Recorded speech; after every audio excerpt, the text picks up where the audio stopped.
ng bayan, maasahan anumang panahon.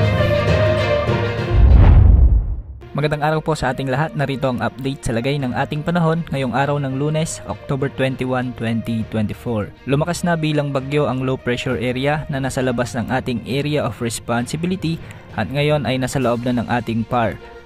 Pinangalanan na ito ng Pag-asa bilang bagyong Christine. Ayon sa pagtataya ng Pag-asa, posible itong kumilos ng pakanluran, hilagang kanluran sa mga susunod na araw at kung mapapansin natin ay napakalawak ng kaulapang sakop ng bagyong ito. Sa mga susunod na araw o sa pagsapit ng araw ng Miyerkules o Huwebes, posible itong lumapit ng bahagya sa bahagi ng Northern Luzon. Sa ngayon, hindi inaalis ang posibilidad na ito ay maglandfall sa bahagi ng Central o Northern Luzon o kaya naman ay bahagyang lalapit sa Southern Luzon. Ngayon pa lamang ay pinag-aanda na po natin ang ating mga kababayan sa posibleng maging epekto ng malawak na bagyong ito.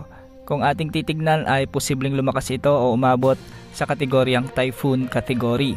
Hindi lang Luzon ang maapektuhan ng bagyo dahil sa lawak nito maapektuhan rin ang malaking bahagi ng Visayas at ilang bahagi ng Mindanao. Ngayong araw nga ay nakararanas na ng maulap na kalangitan na may mga kalat-kalat na pagulan at minsan ay malalakas na pagbuhos ng ulan ang malaking bahagi ng bansa dahil sa extension o trough ng bagyong ito.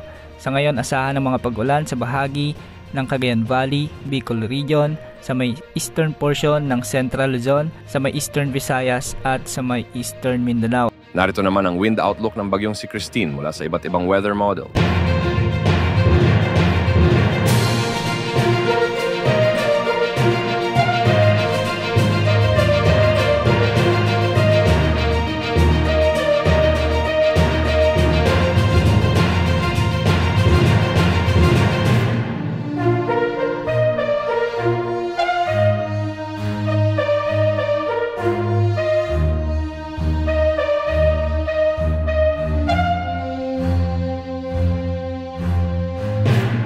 Yan ang update sa lagay ng ating panahon. Ito po ang weather update ng bayan, maasahan anumang panahon.